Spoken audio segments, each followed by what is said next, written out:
اقولك بقى النهارده عملنا اكل ايه وازاي حضرته كده قبليها بيوم، وبجد الاكل كان خطير ازاي. طبعا فكره ان انت تحضري اكلك قبليها بيوم هتبقى احلى في حاجتين: ان هتخلص معاكي الاكل بسرعه، والحاجه التانية ان انت تكون باتت في التتبيله. تعال نشوف بقى. انا طبعا متبلاها قبليها بيوم، فطبعا بتبقى سهله جدا جدا وبتبقى طعمها احلى بكتير، لان الحاجه لما بتبات في التتبيله بتدي طعم تاني خالص للاكل. وانا زي ما قلت لكم مش هقعد كده على التليفون او اقعد كده براحتي خالص خالص الا لما اكون فعلا مرتبه اكلي وحاطاه في التلاجة وعارفه انا هعمل اكل ايه. كده احنا بنريح نفسنا جدا وبنريح دماغنا كمان، لان الولاد بيفضلوا زني زني، يلا يا ماما جعانين، يلا يا ماما جعانين. يلا بقى نسمي الله ونصلي على الرسول. اللهم صل وسلم وبارك على سيدنا محمد صلى الله عليه وسلم. ما تنسينيش بقى في لايك وكومنت حلو منك، لان فعلا بفرح بتعليقاتكم جدا. يلا مع بعض بقى نشوف اكلتنا الخطيره النهارده. هنا بقى كنت تبلت كمان بفتيك اللحمه قبليها طبعا بيوم، لان الحاجه لما بتبات في التتبيله بتبقى طعمها احلى بكتير. صح ولا لا؟ هتجيبي بصلايه هتبشريها وهتبتدي تنزلي بملح وفلفل اسود وبابريكا وبهارات اللحمه، وهندمج ده كله مع بعض وننزل بشويه من الصويا صوص، وبعد كده ننزل ببفتيك اللحمه. وخلاص كده انا تبلته وحطيته طبعا في التلاجة. لو انت حطيتيه مثلا في اي حاجه لازم تغطيه ورق استرتش عشان ما نحطش الحاجه في التلاجة كده. وخلاص كده بفتيك اللحمه جاهز معايا. هنا كمان معايا بقى 3 اطباق، ويكون طبعا الطبق كبير عشان تعرفي تعملي فيه البفتيك. اول حاجه عملنا البيض، حطينا البيض وحطينا ملح وفلفل اسود. وهنا كمان بقسماط ودقيق. هحط ايه على البقسماط وهحط ايه على الدقيق؟ هحط على البقسماط معلقه كده من النشا، وكمان الفلفل الاسود والثوم البودر والبصل البودر والبابريكا. وكمان هنا بقى الدقيق ما تحطيش عليه حاجه، هو بس شويه ثوم بودر وبصل بودر، حاجه بس كده تدي طعم البفتيك اللحمه. وخلاص على كده معانا كده 3 اطباق. تعالوا بقى نجيب بقى بفتيك اللحمه اللي احنا كنا متبلينه قبليها بيوم وبات في التتبيله وبقى طعمه خطير جدا. بسم الله ما شاء الله اللهم بارك. زي ما انتوا شايفين بقى بفتيك اللحمه معايا بات في التتبيله وشرب كده من التتبيله وبقى جاهز معايا. هبتدي اخد قطعه قطعه احطها الاول في الدقيق، وبعد كده اخدها من الدقيق احطها في البيض، وبعد كده اشيلها من البيض احطها بقى في البقسماط. وطبعا بعد ما تحطيها طبعا في الدقيق وكمان البيض وكمان لما نيجي نحطها في البقسماط تبتدي اللي انت تضغطي عليها كويس جدا، بحيث ان الكفر الخارجي كمان ما يفكش معانا. تمام.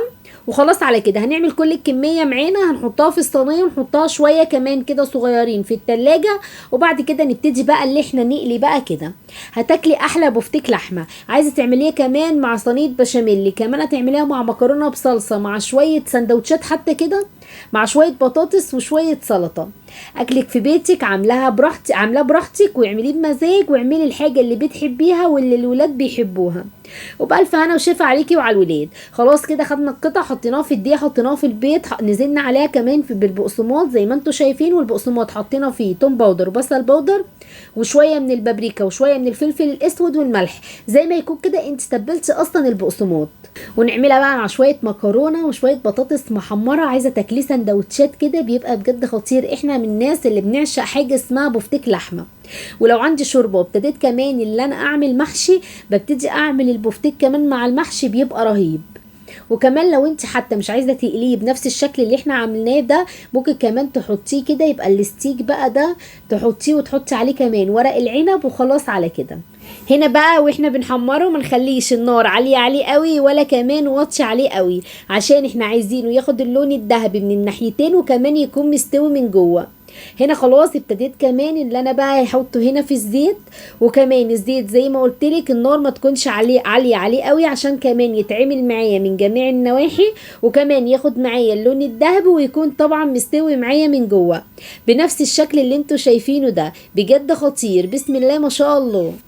وبألف هنا وشفا عليكي وعلى الولاد. شايفين بقى هنا حلو ازاي؟ مقرمش حلو من بره، قرمشته الجميلة من بره وطري كده من جوه وبيتقسم بكل سهولة زي ما انتوا شايفين بنفس الشكل ده.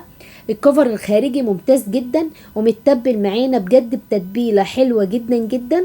شايفين هنا القرمشه بتاعته بجد حلوه قوي، بسم الله ما شاء الله. ابتديت هنا بقى اللي انا خلاص قليت الكميه كلها، وهنا كمان كنت عملت لهم بقى سلطه. ما ينفعش الاكله الخطيره دي كمان من غير سلطه. واوعي تنسي تحطي كمان على السلطه خل وكمان ليمون، بتدي طعم حلو قوي مع التوابل. كمان شايفين بقى شويه السلطه الحلوين دي، هاتي رغيف كده وحطي قطعه البفتيك وحطي عليها السلطه، وبالف هنا وشفا عليكي. هنا كمان كنت عملت لهم بقى المكرونه. بالنسبه لصلصه المكرونه انا بحط فيها ملح وفلفل اسود وبابريكا وكمان شويه من السبع بهارات، وبتبقى معايا حلوه قوي. وبشيل شويه كده من الصلصه احط عليهم كمان شطه، وبتبقى بجد جميله جدا جدا. نحط بقى الشطه دي كمان على وش بقى المكرونه، بسم الله ما شاء الله حلوه قوي قوي. شايفين بقى المكرونه الاسباجيتا كده، الولاد بيعشقوها بجد بيعشقوها. مع بفتيك بقى اللحمه كمان، لو حمرتي كمان طاسه بطاطس مع شويه السلطه، وخلاص على كده. وصلتي بقى معايا في الفيديو لحد هنا، ما تنسينيش في لايك وكومنت حلو منك، لاني فعلا بفرح بتعليقاتكم جدا. ونصلي على النبي، اللهم صل وسلم وبارك على سيدنا محمد صلى الله عليه وسلم. طبعا اكلتنا النهارده ما خدتش معانا اي وقت خالص. خلاص كده ما تحتاريش بقى في اكله بكره، ابتدي اللي انت اعملي لهم كده بفتيك لحمه وكمان مكرونه وكمان شويه سلطه. وشايفين بقى المكرونه بجد شكلها يفتح النفس، بسم الله ما شاء الله اللهم بارك. مع البفتيك كده بجد حلوه قوي قوي. احنا دايما بنفكر في الاكلات السريعه يا بنات، عشان مش عايزين نقف في المطبخ كتير، صح كده؟ يلا بالف هنا وشفا عليكي وعلى الولاد. اعملي لهم بقى بفتيك لحمه ومكرونه وكمان شويه سلطه، وبس كده، مش عايزين اي حاجه تاني. وكمان يا سلام بقى لو كمان طاسه بطاطس. وان شاء الله نعمل مع بعض فيديوهات تانية كتير، ونعمل مع بعض احلى الاكلات واحلى الوصفات. يلا بقى نصلي على النبي، اللهم صل وسلم وبارك على سيدنا محمد صلى الله عليه وسلم. وطول ما احنا واقفين في المطبخ كده نذكر ربنا ونسبح الله، صدقيني هتلاقي الاكل خلص معاكي بكل سرعه وسهوله، وما خدش معاكي اي وقت خالص. وان شاء الله نعمل مع بعض فيديوهات تانية كتير، واسيبكم في حفظ الله ورعايته، والسلام عليكم ورحمه الله وبركاته.